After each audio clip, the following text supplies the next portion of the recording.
Hello and welcome back to A Shark's Perspective. So this is one of those topics that's not studied a lot in school unless you're a lawyer. You don't find it in most lead gen strategy books. It won't come up generally with anyone running Google or Facebook ads. It's not part of your TV campaigns or empathy and leadership discussions.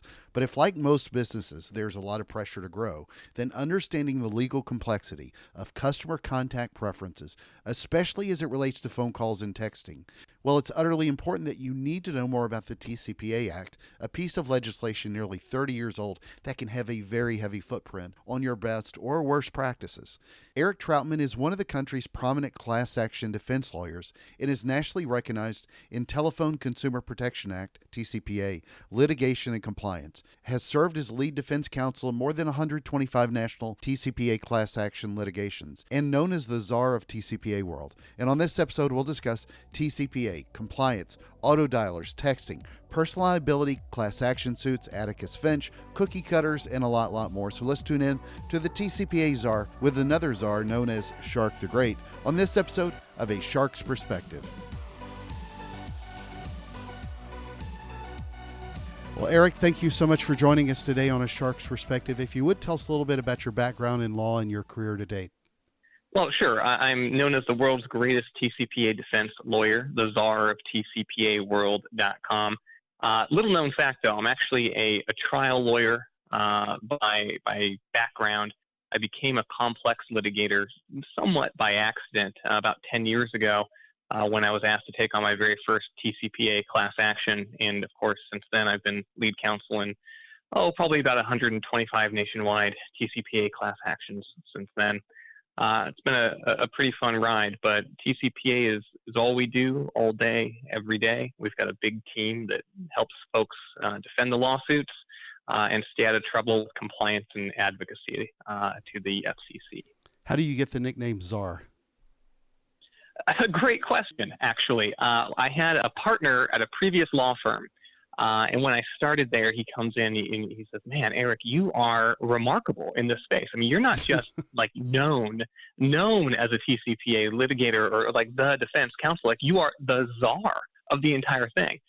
And when he used the word, it was actually quite jarring. I remember I didn't like it at all, to be honest with you, and I kind of brushed it off. Sure. And it took a little while before I realized the visceral impact of the word was actually really very powerful. And so not long after I decided to adopt it, and it's been, everything else is history. Yeah, I love it. So this is one of those topics I was telling a friend of mine not that long ago, that there simply isn't enough time dedicated and devoted in school to studying, especially in business. This is not one of those things, we spend so much time mentally and emotionally trying to figure out how to attract customers, how to get them to love your brand and everything else. But then you get emails from your legal department telling your sales and marketing and call center teams that there's something you need to fix or a problem or whatever. But explain in brief what TCPA is, how it's sort of graduated since, I guess this started in the early 90s, 91, I think. But where does the TCP Act sit as a piece of legislation today and with sort of how we've matured around it? Sure. So lots there, right? The Telephone Consumer Protection Act was originally passed in 1991. It was originally designed to outlaw random and sequential number-generated phone calls, random fire telemarketing, basically, which was kind of the scourge of the day. And Congress acted to impose a $500 up to $1,500 per call exposure for those calls because they wanted to put these folks out of business. They wanted to absolutely make sure no one was using this technology. And it worked really well. Nobody uses random and sequential number-generated technology anymore, and they stopped doing that in the early 90s. But round about the year 2000, the FCC, who's tasked with enforcing the TCPA, started getting a whole bunch of complaints about so-called robocalls. And the robocalls that people were complaining about were not the random fire telemarketing calls that the TCPA covers. And so the FCC is kind of scratching its head because on the one hand, it's getting all these complaints about quote-unquote robocalls, and on the other hand, there's no statute on the books that prevents anything other than random fire dialers. And so what the FCC did, pretty momentous moment for all of us, is it decided to expand the TCPA by interpreting the ATDS definition to include predictive dialers and other dialers that call from a list of numbers automatically. This had just dire First Amendment consequences, but it also had the consequence of expanding the statute. And it's actually very interesting because most folks back in 2003 had no idea what the FCC had done. Exactly. And it took until, believe it or not, it took until 2011, 8 years later, before the first time any individual civil litigation ever referenced the 2003 FCC ruling. So from 1991 until 2011, the TCPA was believed to essentially only apply to random fire calls and to pre-recorded calls. But of course, after the FCC's ruling, things changed quite dramatically, and there was a series of FCC rulings that expanded the statute that led, of course, to the 2015 omnibus ruling, in which essentially every piece of software-enabled dialing device in the country was deemed an ATDS. That led to the D.C. Circuit Court of Appeal overturning the FCC's framework on ATDS, and the scope of the TCPA has, since March of 2018, been up in the air, with nobody really knowing what this massive restriction on free speech actually covers. So here we are not knowing if our speech is legal or not in the great United States of America, which is something that the Supreme Court will be looking at this term. So lots of fun issues here. The statute started narrow, got very, very, very expansive, and is now somewhere in between, and depending on what court of appeal you ask, could still be fairly broad or very narrow. What do you think is helping determine whether or not it's fairly broad or fairly narrow? And I sort of have a follow-up question to that, in that I think a lot of this, and you referenced this back in the early 90s, late 80s, when a lot of these non-sequential numbers, right? It's a random or sequential number generator. So imagine the old Homer Simpson auto dialer, Exactly. Right? 555-001, 555-002, that sort of thing. So when you think about that, just the leap in technology we've made, one of the things that I think that the legislation, at least from my point of view, will never quite be able to keep up with the types of technologies that are able to just stay above the legislation, if you will, which is good and bad. I mean, the bad part is we end up with robocalls like what you do with abusive systems. But how do you sort of look at the legislation with the advancements in technology as well, and where somebody needs to sort of position themselves to be doing the right thing?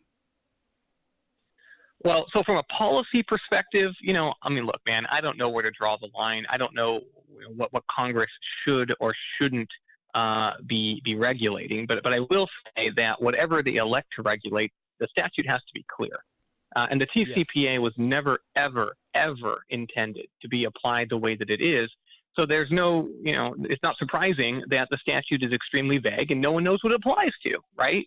And it's not surprising that the Supreme Court is looking at the statute because it affects free speech, because nobody knows what it applies to and it's content specific. The statute as it is currently drafted is a problem, right? How do you fix it? I don't pretend to be a lawmaker. I don't have all the policy answers. I know that however you fix it, the lines have to be clear so that folks that are trying to comply with the law can comply with the law. And you asked something a while ago, which is, what's determining whether or not the statute is broadly or narrowly applied. And unfortunately, it's very kind of ad hoc. The courts that are looking at the statute are interpreting its language, and some courts are saying the language is very vague, and we're going to apply what we think congressional intent was. And to kind of your point, we're going to keep updating the statute, right? Kind of like it's a living, breathing statute to apply to advances in technology. And other courts are looking at it and saying either, no, this thing is crystal clear. It applies just to random and sequential number generation, or it is saying, look, this thing is ambiguous, but we're going to read it narrowly because we've got free speech concerns. And oh, by the way, if Congress wants to do something more, it can sit down with a pen and paper and write a new law and then vote on the new law, right? Which is the way it's supposed to work in this country.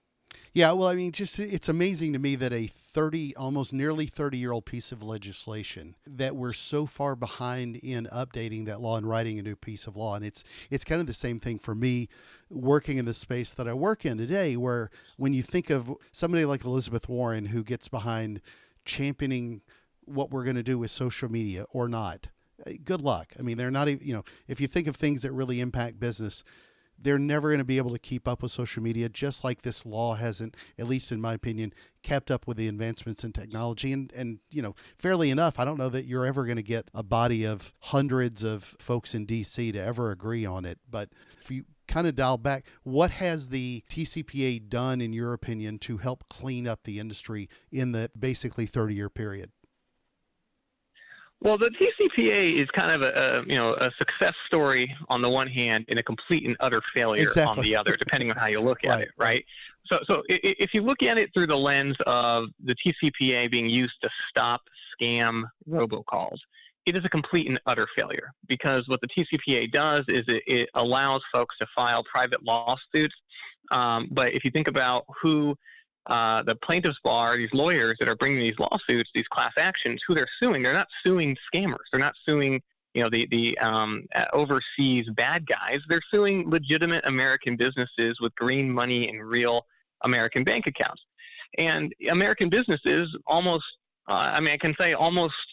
exclusively are not making these calls. They're making legal phone calls, or at least they're trying to make legal phone calls. That is to say, they're at least not making scam phone calls. They're trying to reach their customers at phone numbers, by and large, that were provided by their customers. And so most of these lawsuits are targeting, good to either truly good actors or actors that are trying to be good, but just kind of caught up in a very difficult compliance landscape. And the lawsuits are kind of, in my opinion, some shade of bogus.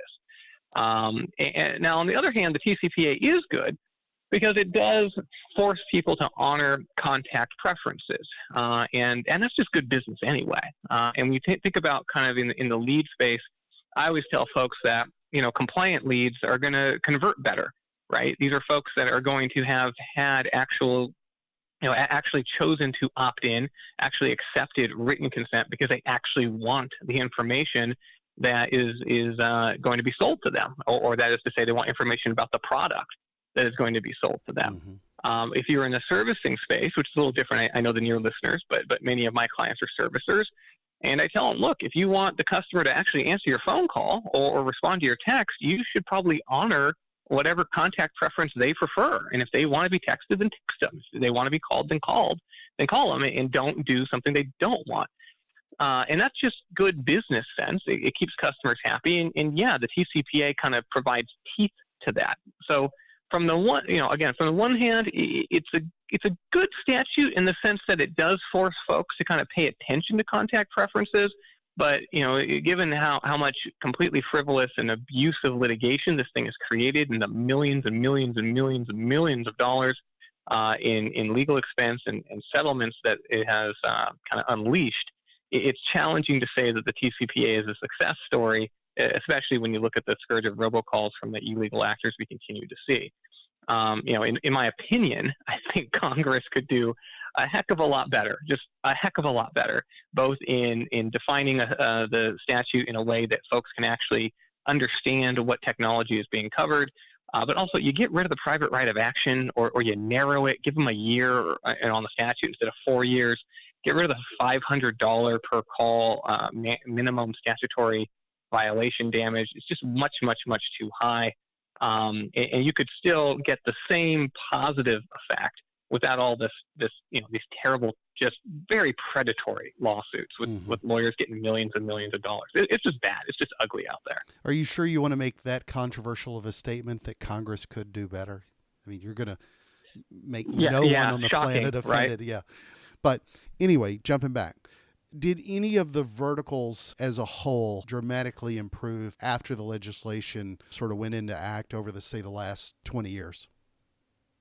Yeah. So back in 2000, and I look at this as there's been waves of TCPA lawsuits and compliance. So the first wave kind of came in 2008, 2009, 2010, when folks started realizing that the TCPA might be actionable in federal court.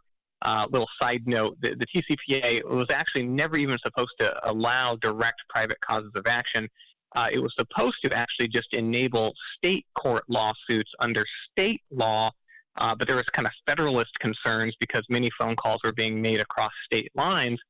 There was questions as to whether or not states could regulate these interstate phone calls. So the TCPA was just supposed to allow lawsuits in the state courts. So as time kind of went on and folks started realizing, hey, we can file these in federal court, as the Supreme Court confirmed in a 2012 decision called MIMS, litigation skyrocketed. And the first kind of batch of settlements came. And I mean, it was the wild, wild west. I remember in 2008, major companies that you've heard of, trust me, didn't have any kind of TCPA policies because they thought this stuff only applied to telemarketing, or they thought it only applied to random fire dialers. And so there's this big eye-opening in 2008, 2009, and folks, settled a whole bunch of these cases. But it did improve right there. The communication interactions between major companies and their customers. It was kind of the first, awakening that, hey, we need to take contact preference seriously. We can't just call people as many times as we want. We can't just call them using whatever technology we want on whatever number. We have to kind of hear out our customer and be responsive to their needs and desires. And that's great. I mean, we're dealing with the age of millennials and now Generation Z, and everyone's a special snowflake, and they want their preferences met. And the TCPA kind of enables that, right? Sure. And that's not a bad thing necessarily. Again, it's a brave new world for businesses out there, and they need to understand that this is the expectation, and the TCPA just kind of accelerated that. And you kind of go through the arc of time, and you've got, in 2015, of course, there was revisions by the FCC that expanded the statute further, clarified the ability to revoke consent, modify those contact preferences, more or less in real time. And again, the businesses kind of had to scramble to catch up to the new articulation of what the law allegedly had always been. That led to a bunch of new settlements, but it also led to further engagement with customers. And now, of course, you've got most folks are developing, if they don't already have them, kind of landing pages with demographic information where consumers can kind of opt in and opt out on a phone number or account level basis in terms of what contacts they want and what contacts they don't. And all of this, seemingly very consumer-friendly stuff, seemingly just kind of an experience enhancer, is actually driven by fear of litigation. So, from a certain perspective, again, not to pat the TCPA on the back too much because it does not deserve much praise, but it did enable, these sorts of enhancements that we're seeing around customer experience on contact preferences. Well, I was asking in particular what verticals had you thought done better since, enactment of legislation. But I'm going to save that because really what I'd like to know, because I also have some thoughts on what I'm going to guess it's going to be. I'm more interested in knowing what are the worst offenders that you still see today? And I don't mean companies as a whole, but what industries are you seeing just a massive amount of lawsuits with bad actors in this space? Is it mortgage, banking, finance, home services? What do you see, or is it just across the board? Well, I don't see, I'll be honest with you. Folks come into my office and they say, hey, Eric, I've got an illegal business model. I just kick them out. So, my clients, by and large, are all companies that are trying to be compliant. And so, what I see is a landscape of folks that are either good actors or near good actors, folks that if they have a fault, it's that they're trying to be a little more, aggressive, I would say, and less risk averse around the margins, like around the extreme margins. But everybody, in my view, everybody's at least trying these days to comply with the statute, and that's a good thing. Where do you see kind of folks being a little bit more aggressive maybe than they should? Well, I mean, anytime you're dealing with marketing, the pressures here are extraordinary. The pressures are extraordinary, and I think that's true across all verticals. So am I going to pick on, the folks selling mortgages over the folks selling insurance over the folks, selling, the EDU folks, versus alarm companies? I mean, I can't tell you anything other than everybody seems to be awakening to the reality of the TCPA simultaneously. And within each vertical, there are going to be groups that have more risk aversity and those that are going to be more aggressive. And those that are more aggressive are going to, they are running a risk. And I will tell you, and this isn't going to surprise you, everybody out there now, it's no longer the case that you can plead ignorance. That was the case 10 years ago. You could say, honestly, I had no idea, right? Nowadays, you can't plead ignorance. If you hire somebody other than Eric Troutman, maybe you can plead, ineffective counsel. But in seriousness, no one can say that they don't know about the TCPA. Agreed. So now it's a question of what risks are you choosing to take versus what risks could you have avoided, and in the name of profit. And to me, again, circling back to something I said earlier, the legal leads are going to convert better anyway. If you're just looking for volume and you're going to take, whatever, God knows where it came from, and God knows if it's got a journey or if it's lawful lead. Right. Good luck with that, because you're probably not going to convert on it anyway. And instead, you're going to take on a risk now, $500 for that phone call. And chances are, even if you did convert, you weren't going to make $500 off that phone call anyway. So to me, there's very, very little business sense to adopting a model that absorbs undue TCPA risk. That being said, it's the same. I see it all the time. I sit down with one of my clients, and we have a conversation, and they're like, "Yeah, you're right. A big come to Jesus moment." And then, 3 weeks, a month later, it's like, well, what's going on? Well, so-and-so down the street was using a new call center, and they seem to be doing great. So we're going to try it too. And it's like, okay, right? It's just that the pressures, are extraordinary. These things move very, very quickly, as you know. Some of these verticals, you got to get that phone call out within 2 seconds of the lead if you're gonna convert, and that's just the way it is. And so you got to build in and operationalize your TCPA compliance, which again most folks have done. And these days it's just an issue of kind of where are you going to draw those lines. But the last thing I'll say on the topic is no one is safe. Absolutely no one is safe.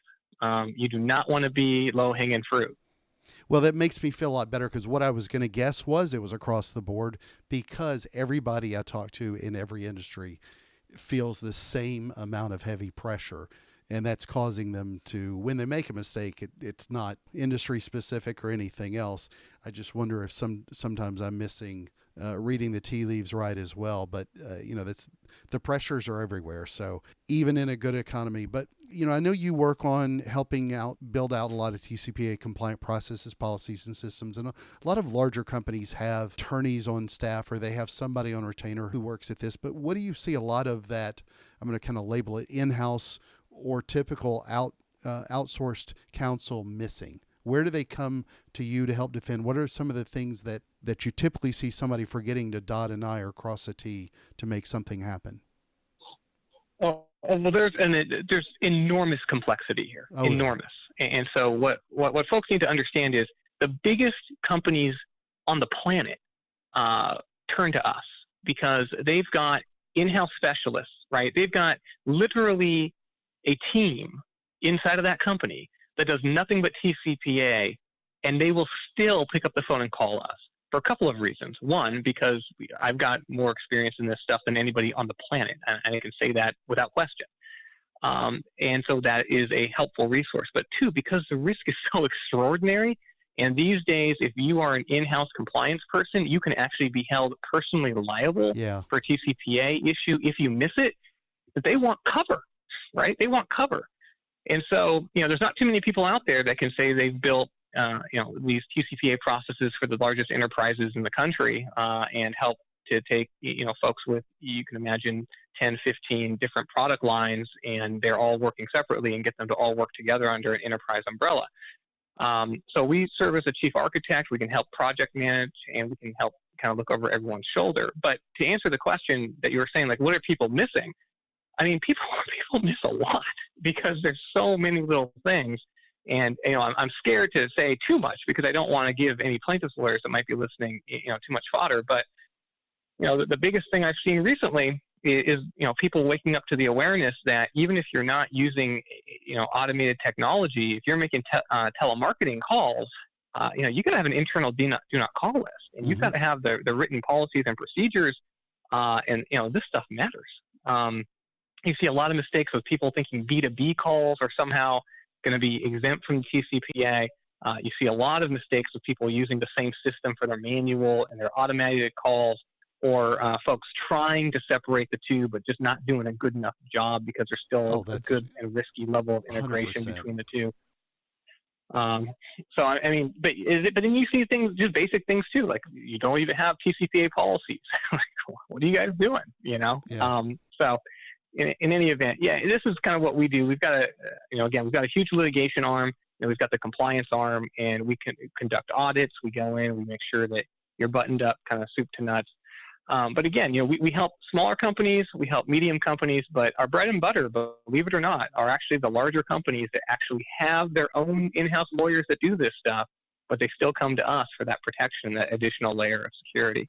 Well, it amazes me over and over with a lot of big companies that I've consulted with over the years, who, as big and sophisticated as they are with technology, still partition out data to different departments and then don't know, that somebody could be on a do not call list from one department, internal department, to another, and then somebody randomly calls and it becomes a problem. And it's shocking how sophisticated they think they are with their data, and yet they don't even let their internal teams know when somebody shouldn't or should not be called. It just amazes me. But dive a little bit deeper, because I've heard you talk about this before, about the personal liability with TCPA compliance and those violations. How far in does that extend if you are a violator within a company? I mean, does that extend to the person maybe just making a telemarketing call if they're at a call center, or is that the legal team? What's the sort of layout with that to understand where you're personally liable?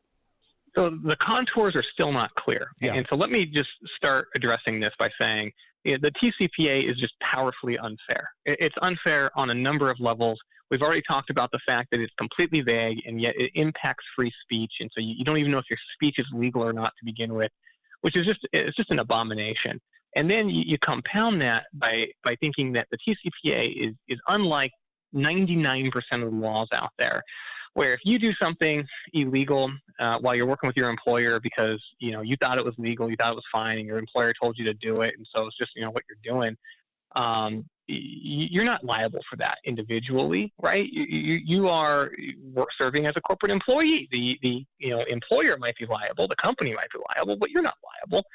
If an officer or director of Chevron says, dump a bunch of oil in the water, and they don't do that, I presume, but if they did, right, Chevron wouldn't be liable for dumping a bunch of oil in the water. The individual that directed or oversaw, that action is not going to be personally liable for that, except maybe the shareholders. But you look at the TCPA, and because of the way the statute is worded, it has been applied. Unfortunately, the majority position is that you can be held personally liable if you, quote, personally participate in the violation.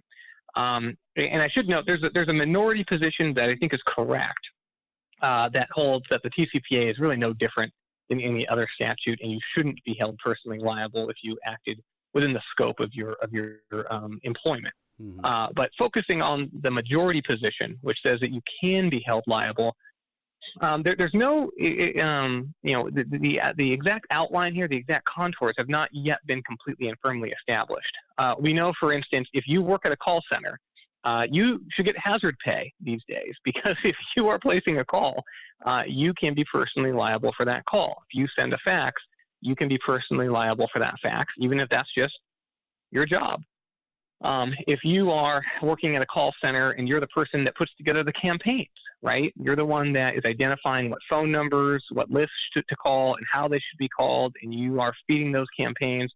I think you're a campaign manager, or certainly, somebody that is in the marketing team and putting together campaign parameters. You are, in all likelihood, going to be somebody that might be deemed to be personally participating if those phone calls end up being illegal. If you are a compliance officer and you are trying to comply with the TCPA, but you misread the statute, misapply the statute, don't understand what express written consent is and what the requirements are, and okay a program that, for instance, doesn't use the right language, or doesn't capture the right kind of consent, or doesn't require the proper sort of signature, then you too can be personally sued for failing to assure compliance with the TCPA. Now, those are all examples of cases that we've seen. We've also seen CEOs get named and other kind of marketing executives. What we have not yet seen, but I cannot tell you that it is not within the parameters, I'm just telling you I haven't seen it yet, is anybody that's a legal counsel, for instance, like a general counsel or an in-house counsel. There seems to be privilege issues there, so it doesn't seem like those individuals could be named. But, I mean, at this point, who knows? So what I tell folks is, again, if you're making this decision and you can be deemed as personally participating, that's one thing. But if you've got outside counsel and outside counsel is kind of directing the maneuvers, then it seems to me maybe you're not personally participating anymore. And even there, I have to say maybe, because although I feel pretty confident about it, that too is untested right now. So unfortunately, this is murky, right? The personal liability is probably the scariest thing going out there, and yet it is also the murkiest because it's still developing. And of course, I think it's bush league, just utterly bush league. If you're suing a company and then you add one of their executives or one of these low level call center employees, I mean, it's just, to me, it's just despicable. It smells like extortion. You're just doing it to leverage and try to get a settlement out of these folks, and you're just adding people individually that don't have deep pockets. I mean, to me, there's no good reason for it. And you'd hope that the courts are going to shut this stuff down. But again, it's developing, and you got to be careful. So, what I always tell folks is, look, if you're a compliance lawyer, reach out to us. Let us help to protect you. As opposed to trying to go it alone, and make sure you've got insurance coverage, Exactly. and that's it's a very serious issue. Well, when the TCPA was enacted back in '91, we were all using, for the most part, landline phones or a giant brick mobile phone, but I don't think anybody was making calls then for marketing as a whole. But when I think about this specifically with technology, I think that there's no limit of where we can go with technology. And when this all started back with just landline phones back in '91, I'm kind of curious how you help guide clients now keep those processes in place when that they're going to purchase and enable more technology going forward that could cause them to get into trouble. Yeah, so the TCPA, again, is worded very narrowly, and it is not an all-purpose catch-all for all outreach technology. Yeah. It was never intended to be that. But I agree with you, right, that there are some courts, and the FCC has shown a tendency to treat the spongy language expansively and try to use it, even though it wasn't intended, use it to cover any sort of outreach technology. And so you've got court decisions out there that apply the TCPA to text messages. I think that at this point is pretty non-controversial. A text is a call for the TCPA.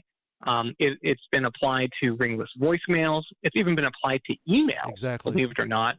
When the email is being sent to a wireless carrier's email address, like a phone number at VerizonWireless.com, for instance. But to me, the next kind of big frontier for this is the alerts and push notifications that are being sent through apps. And so to me, and I always tell folks this, right? You want to get customers into your ecosystem. You want to get them to go to your website, to accept your disclosures, and ultimately, you want to download the apps. You want them literally with an app so that you can communicate with them through notifications and alerts that they can set up on their apps, so there's no question that there's consent. And apps, unlike text messaging, you're not using phone numbers to transmit messages through a push notification to an app. You're using individual tokens that go to that handset or go to that app that was downloaded. So the TCPA, which applies to calls made to phone numbers, probably does not apply to push notifications to apps.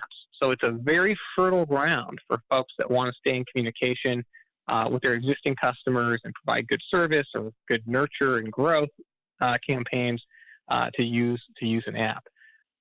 But you are correct that it's a challenging time for everybody out there, because technology continues to run, and as technology runs, we are looking back now at these ancient laws. Exactly. And again, it is the most frustrating part is that you don't even know for sure whether or not that ancient law is going to be read to try to keep up with you or not, right? So kind of question one is the court even going to try to expand the statute to keep up with existing technology? And you don't even know the answer to that question.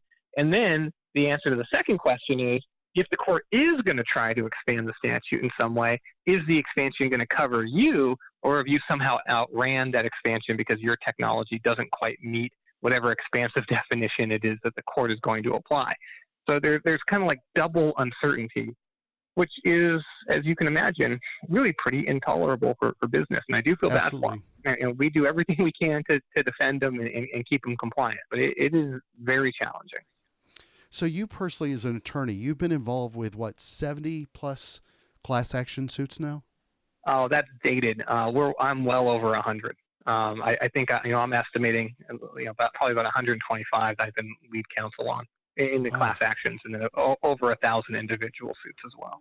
If you had to think just through this, I mean, I don't aspire by any stretch to be an attorney, but what is it like to be part of a class action lawsuit like that and win, let alone be one that you feel like is a good cause, that people in general help support? I mean, obviously you have an adversary on the other side, but what is it like to win one of those? Oh man, it's sweet. It's sweet. When that ruling comes out saying that certification has been denied, when that dispositive motion comes out, I mean, it is no different than when you hit the game-winning shot, right, with time running down to beat the buzzer in March. I mean, we are hooting and hollering, we are high-fiving. Champagne is absolutely getting broken into, and we're done for the day, man. We walk out. I don't care if it's noon, right? It's like, hold my calls. We're out of here.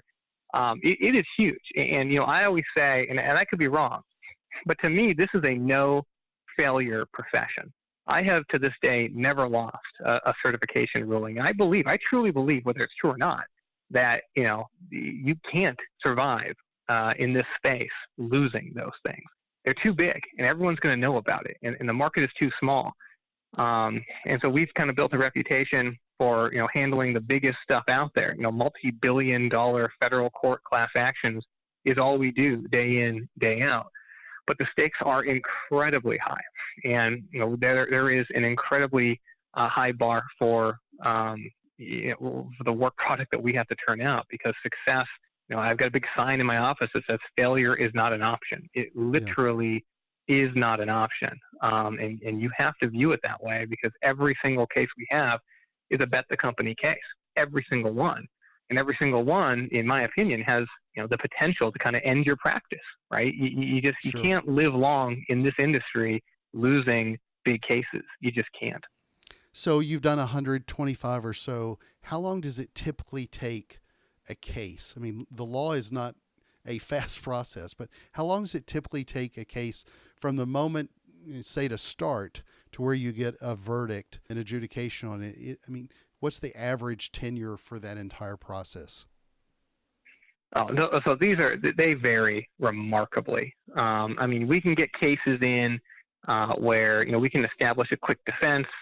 Many of the folks on the other side I've been litigating with for years and years. They come on my podcast, TCPAWorld.com. By the way, the podcast is the Unprecedented Podcast. You should check it out.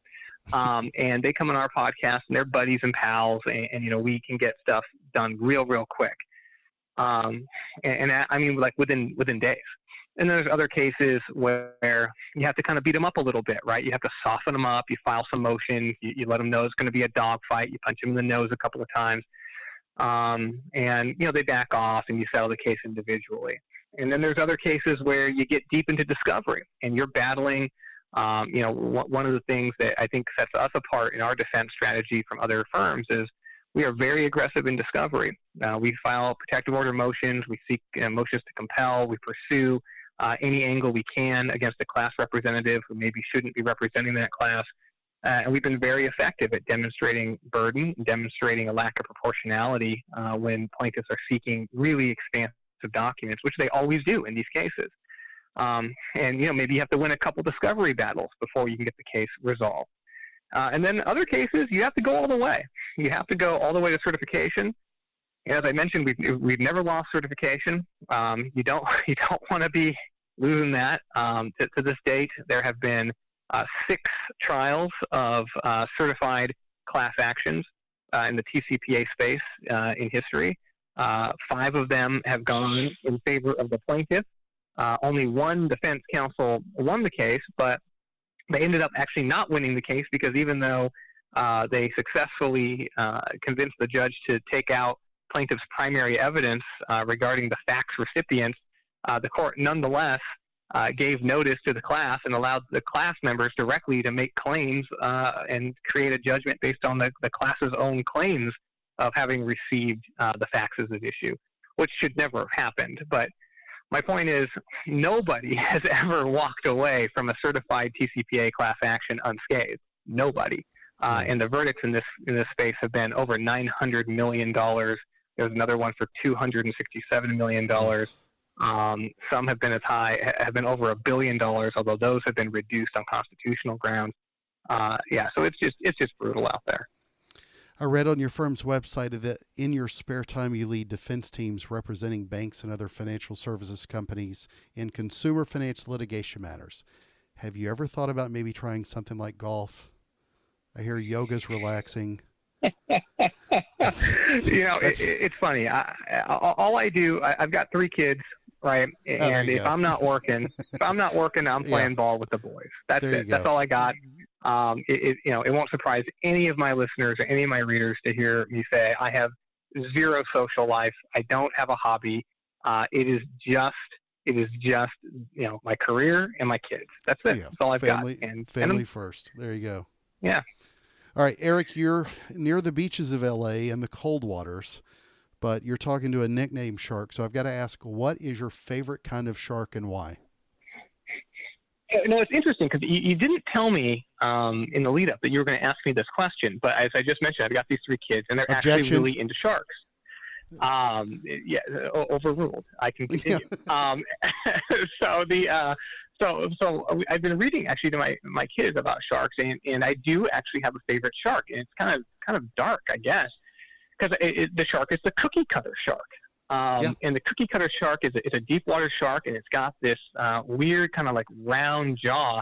It's actually a horrible little shark because it doesn't eat its prey; it just takes a bite out of its prey, wriggles its body around, and like takes a circular chunk of flesh out of its prey, and then like swims away.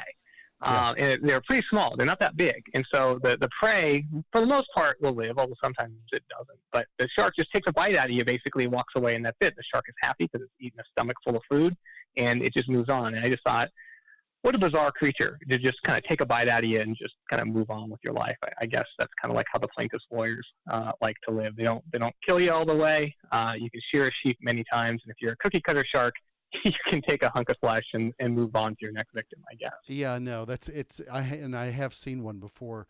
They're also nicknamed the cigar shark, which is weird, but it's a better name, for how they make those bites. But anyway, well, Eric, it's that special time in the show. Are you ready for the 5 most interesting and important questions you're going to be asked today? Sure, let's go. All right, number 1, Gregory Peck in To Kill a Mockingbird or Joe Pesci in My Cousin Vinny? Good legal movie question. Gregory Peck. Thank you. Number 2, a czar question for the czar himself. Ivan the Terrible or Catherine the Great? Ivan the Terrible. Number 3, which one will have better TV commercials in 2020, in your opinion? Presidential candidate Mike Bloomberg, which is on like every 30 seconds, he's got a new one, or your arch nemesis Morgan & Morgan? Ooh, well, if you're talking volume, it's definitely going to be Morgan & Morgan. Exactly. If you're talking quality, some of those Morgan & Morgan commercials are pretty compelling. When Tav Gomez starts speaking Spanish, hawking ficra, I don't know. That's pretty strong stuff. Yeah. So I'm going to have to give the nod to the world's biggest plaintiff's law firm down there in Florida. I see those commercials. It's the only ones that I see more than Bloomberg. I've used it in several presentations. But anyway, number 4, preferred technology as it applies to TCPA, phone or text? Well, both will get you in trouble, and text will get you in more trouble in all likelihood. But texts are also the way that you want to communicate these days with people. So I think text is a preferred technology, but just recognize that it is covered by the statute, and you got to be very careful with it because it leaves a residue on their phone, and folks love taking pictures of those texts and sticking them in complaints if they didn't want to receive it. Great explanation. Number 5, and the most important question that you're going to be asked today is biscuits or cornbread? Oh, that's actually tough. I love both biscuits and cornbread. I'm going to have to go with cornbread, though. Cornbread is very good. Good man. All right. So, Eric, where can people find out more about you, keep up with what you're doing, follow your writings, legal opinions, the podcast, and more? So TCPAWorld.com is recognized as one of the best breaking news blogs in the country. It is, in my opinion, the single best legal resource there is for the TCPA. We break down every development as it happens every single day. We also have a hard-hitting and awesome little podcast of our own called the Unprecedented Podcast, also available on TCPAWorld.com. Hundreds and hundreds of articles up there, lots of breakdown, very easy to find us. Just go ahead and Google my name or TCPAWorld.com, and you'll find it no problem. Perfect. Eric, thank you so much for being with us today on A Shark's Perspective. Yeah, thanks for having me. Good time. Take care.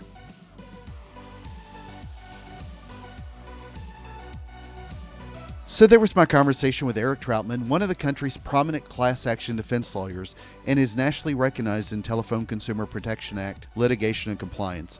Has served as lead defense counsel in more than 125 national TCPA class action litigations, and known as the Czar of TCPAWorld.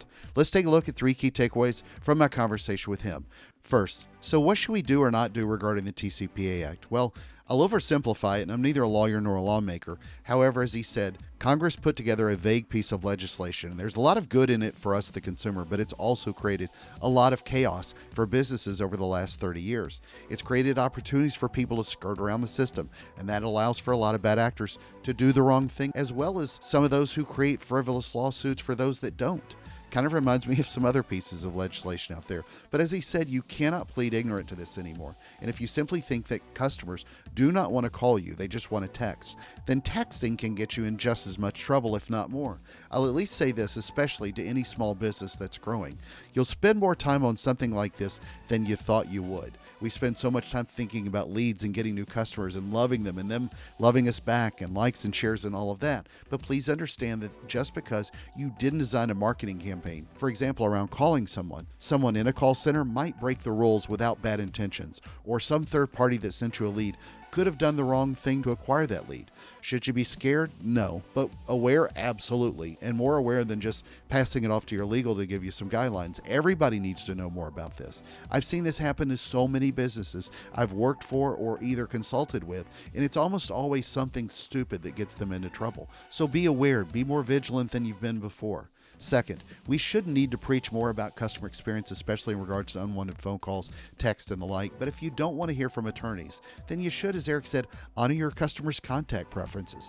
And I will also remind you then to align every system and set of data that you have so that someone in another department who doesn't share the same data set of a consumer who wanted to be on a do not call list doesn't get you into a legal bind for a dumb mistake across siloed teams and disparate data sets. Third, the pressures in marketing are extraordinary, so it's often that someone picks up the phone and does the wrong thing by accident.